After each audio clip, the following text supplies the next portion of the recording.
गंगधारी भंवर से अलग कस्तूरी तिलक चंद्र से झलक ललित छवि माधव प्यारे की गिरवर गंग बिहारी की आरती वेणी माधव की गिरवर गंग बिहारी की आरती वेणी माधव की गिरवर गंग बिहारी की।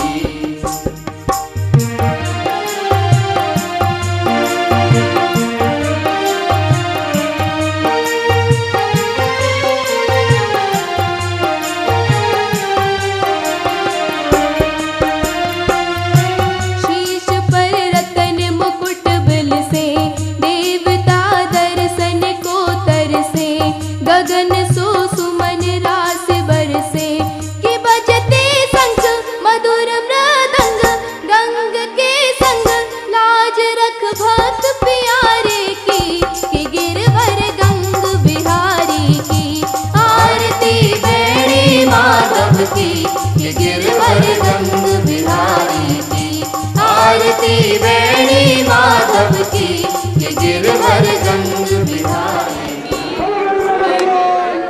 त्रिवेणी माधवम सोमम भारद्वाजम च बास्किम वंदे अक्षय बटम शेषम प्रयागम तीर्थनायकम।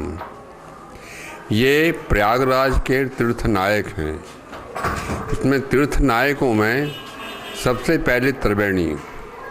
तो त्रिवेणी में स्नान करने के लिए देव दनुज किन्नर नर श्रेणी सादर सेवई सकल त्रिवेणी पूजई माधव पद जल जाता परस्य क्षयवट हर्षई गाथा।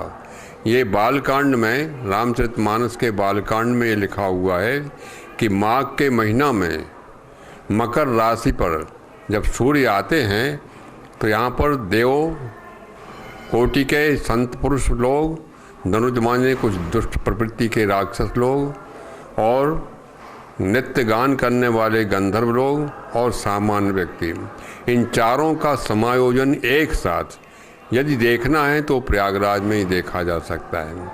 अन्यत्र मेला भी होते हैं किंतु जिस प्रकार से सामूहिक रूप से यहाँ पर जो भी कोई आएगा चाहे वो कितना ही बड़ा राष्ट्रीय संत हो या राज्यपाल हो या मंत्री हो कोई भी हो, सबको माघ मेले में तंबुओं के शहर में बसना पड़ता है और सबकी अपनी अपनी अलग अलग व्यवस्थाएं। इसलिए माधव जी ने यहाँ पर मंडलेश्वरों की तादाद नहीं बढ़ाई। कोई भी मंडलेश्वर प्रयागराज में नहीं रहता। हाँ, एक दो अखाड़े, दो तीन अखाड़े ज़रूर रहते हैं जिसमें महानिर्वाणी, निरंजनी, जूना, ये तीन अखाड़े अपना अस्तित्व रखते हैं। तो अब मैं आपको ये बताने जा रहा हूँ कि त्रिवेणी माधवम। अब त्रिवेणी में स्नान करने के बाद माधव जी की महिमा क्यों गाई गई? एक प्रश्न उठता है कि माधव जी क्यों आए पहले, भरद्वाज और नागबासुकी क्यों नहीं आए? क्योंकि त्रिवेणी के बाद माधव जो हैं भगवान कृष्ण को इनका अवतार जरूर मानते हैं किंतु कृष्ण माधव नहीं हैं। ये माधव चतुर्भुजी नारायण भगवान विष्णु स्वरूप माधवराज हैं। ये त्रेता युग में गजकर्ण नाम के राक्षस ने त्रिवेणी को नष्ट कर दिया था। तो उस दिन मंगलवार का दिन था, ता दिन था सुमंगलवारा जा दिन पगु प्रयाग प्रगु धारा। माने त्रेता युग की बात मैं बता रहा हूँ कि माधव जी का आगमन त्रेता युग में हुआ पृथ्वी पर। अब त्रेता युग कहोगे कब से माना जाता है? तो त्रेता युग में राम आते हैं और द्वापर में कृष्ण आते हैं। तो त्रेता युग में जब राम आए तो उस समय भगवान माधव जी प्रयाग की पवित्र भूमि पर विराजमान थे। तो उन्होंने भरद्वाज मुनि से पूछा कि प्रयाग में आकर मुझे क्या करना चाहिए? तो भरद्वाज मुनि ने कहा कि सबसे पहले त्रिवेणी स्नान करो और 14 साल का जो कठोर वनवास है जिसमें अनंत प्रकार की परेशानियां, कठिनाइयों का सामना तुमको करना पड़ेगा, उससे उस कष्ट को दूर करने के लिए माधव जी के जाके प्रार्थना करो।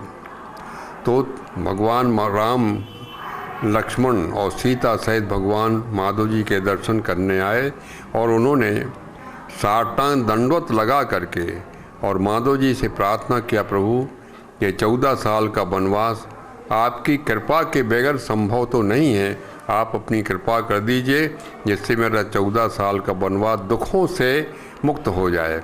और भगवान ने साक्षात नारायण रूप धारण करके राम को कहा, जाओ तुम्हारी यात्रा सकुशल संपन्न होगी। तो ये कहने का मतलब है कि त्रिवेणी माधवम, अब त्रिवेणी के बाद माधव जी के 2 दर्शन नहीं करता, उसको प्रयाग में आने का कोई पुण्य फल नहीं है।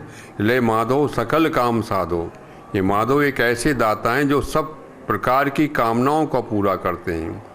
माधव सकल काम साधो करके इंसान जाते कि सारे काम, और वो दाता भी हैं, उनको कहते माधव दाता जगत भिखारी, माधव दाता हैं, इसलिए कहते प्रयाग में रहना तो माधव माधव कहना है, दाता के पास में आकर के उनसे अपनी इच्छानुसार वरदान प्राप्त करो।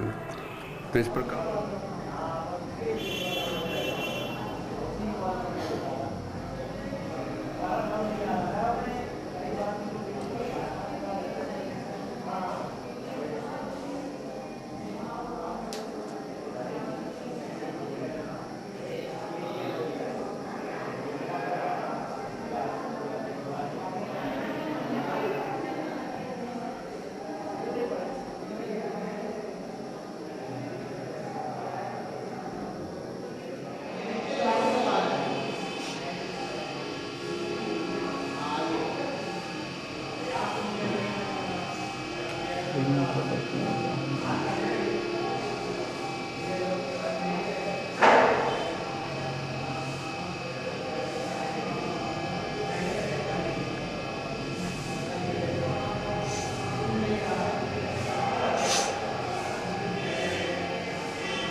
शांति सरोवर ग्रंथ की रचना हमारे गुरुदेव परम श्रद्धेय श्री महर्षि ओंकार देवगिरी के द्वारा हुई, और इसका कारण मुख्य रूप से ये था कि कलयुग में व्याप्त जितना दुख है, परेशानी है, तनाव है, उससे आदमी को मुक्ति नहीं है और वो पूरी की पूरी भौतिकवादी संस्कृति में इतना उलझा है कि उसको चैन नहीं मिल रहा है।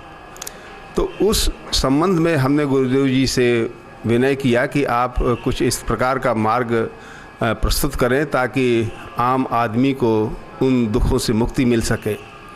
तब इस ग्रंथ की रचना हुई और लगभग 5 वर्ष तक इस ग्रंथ पर काफ़ी कुछ डिस्कशन हुआ, बातें हुई। और मैं चूँकि बहुत ही तार्किक व्यक्ति हूँ, अंग्रेज़ी पढ़ाता हूँ सागर यूनिवर्सिटी में, वहाँ का प्रोफेसर हेड भी हूँ, तो मैं सामान्य तौर से मानता नहीं था कि जो गुरुजी सुझाव देते थे, तो इसमें बहुत सारे ऐसे स्पेसिफिक बातें हैं जो कि हमारे दैनिक जीवन से, परिवार से, रोज़मर्रा के व्यवहार से संबंधित हैं, और उनमें जो दृष्टांत दिए गए हैं इस ग्रंथ में, अगर कोई उनको पढ़ ले तो निश्चय ही एक पावर उसके अंदर जन्म लेती है और उसको हम आइडिया पावर कहते हैं। परम श्रद्धेय गुरुवर श्री ओंकार दत्त जी से मैं एक मनोवैज्ञानिक के रूप में प्रभावित हुआ, और मुझे लगता है कि शांति सरोवर जो ग्रंथ है यह भारतीय दर्शन का मनोवैज्ञानिक विवेचन है। और क्योंकि आज संसार के सभी मनोवैज्ञानिक पाश्चात्य और पाश्चात्य के साथ ही भारतीय मनोवैज्ञानिक भी मानते हैं कि समस्त मानसिक दुखों का कारण तो हमारा चिंतन और विकृत चिंतन तो है ही है, हमारे शारीरिक दुखों का कारण भी विकृत चिंतन ही है। तो इस ग्रंथ में गुरुवर ने तमाम उदाहरणों के द्वारा ये बताने की कोशिश की है कि कैसे हम अपने विकृत चिंतन को, नकारात्मक चिंतन को सकारात्मक चिंतन में बदल सकते हैं, जिससे कि हम प्रसन्न रह सकें, अपनी चिंता से मुक्त हो सकें और अपनी समस्याओं का समाधान स्वयं खोज सकें। यद्यपि इस प्रकार के प्रयास और भी दार्शनिकों ने किए हैं, लेकिन उनका जो चिंतन है वो इतना गूढ़ हो जाता है, इतना दुरूह और कठिन हो जाता है कि सामान्य जन उसको समझ नहीं पाता। लेकिन गुरुजी के ने उसको सामान्य जन की भाषा में इस प्रकार कहा है कि व्यक्ति उसको पढ़ के हम ये कहें कि सेल्फ हीलिंग कर सकता है, अर्थात अपनी चिंताओं से वो स्वयं मुक्त हो सकता है। और अगर वो ऐसा करता है तो वो शारीरिक और मानसिक दोनों ही प्रकार की व्याधियों से मुक्त हो सकता है। सबकी मनोकामनाएं पूरी करते हैं। मैं जब इस मंदिर से जुड़ी तो मैं धूल थी, आज उन्होंने मुझे शीर्ष पे बैठाल दिया और मैं permanent Motilal Nehru engineering college में परमानेंट हुई। सब कुछ पाया मैंने। मैं सिर्फ भौतिक सुख के लिए नहीं, एक आध्यात्मिक सुख के लिए भी माधव जी की कृपा उतनी ही है। और सिर्फ भौतिक सुख तो आज है और कल नहीं है, मगर आध्यात्मिक जो सुख है वो माधव जी का दर्शन करके जो आध्यात्मिक सुख प्राप्त होता है, सारे मन के क्लेश दूर हो जाते हैं। हम हमेशा सिर्फ कहते हैं कि हमें नौकरी मिल जाए, हमें पैसा मिले, इन सब चीज़ों के ऊपर हमारा ज़्यादा ज़ोर होता है, मगर हम आध्यात्मिक रूप से इवॉल्व हो जाएं इसके प्रति लोग कम फोकस करते हैं। मगर मैं आह्वान करती हूँ सभी का कि वो सभी आएं और आध्यात्मिक रूप से भी अपने आप को इवॉल्व महसूस करेंगे। अगर यहाँ आएंगे एक सकारात्मक सोच बनेगी और माधव जी का कृपा प्राप्त होगी और उससे आगे बहुत आगे अग्रसर बढ़ते चले जाना है और आगे जाके मोक्ष की प्राप्ति का यही एक रास्ता है, माधव जी का दर्शन। मैं चंद्रा दिल्ली से बिलोंग करती हूँ और यहाँ माधव जी के मंदिर में पिछले 4 साल से लगातार आ रही हूँ। माधव जी का दर्शन करके मुझे बहुत अच्छा लगा कि मुझे एक नई पावर मिलती है यहाँ 1 साल में एक बार आने पर, और मुझे आध्यात्मिक ही शक्ति मिलती है यहाँ पर आने से। भौतिक सुखों का मैं नहीं कहती कि भौतिक सुख ही सबसे बड़ा सुख है, आध्यात्मिक सुख वो सबसे बड़ा सुख होता है, उससे मानसिक शांति बहुत मिलती है। हमारे मन में हमेशा गलत विचार आते हैं किसी के भी प्रति, अच्छी सोच बहुत कम आती है। तो यहाँ आकर हमें भगवान से जो शक्ति मिलती है उसका तो वर्णन किया ही नहीं जा सकता। ये सिर्फ सोचने भर से ही होता है। माधव जी के दर्शन कर लीजिए और आपको बहुत सुकून मिलेगा, बहुत शांति मिलेगी। सृष्टि के पालन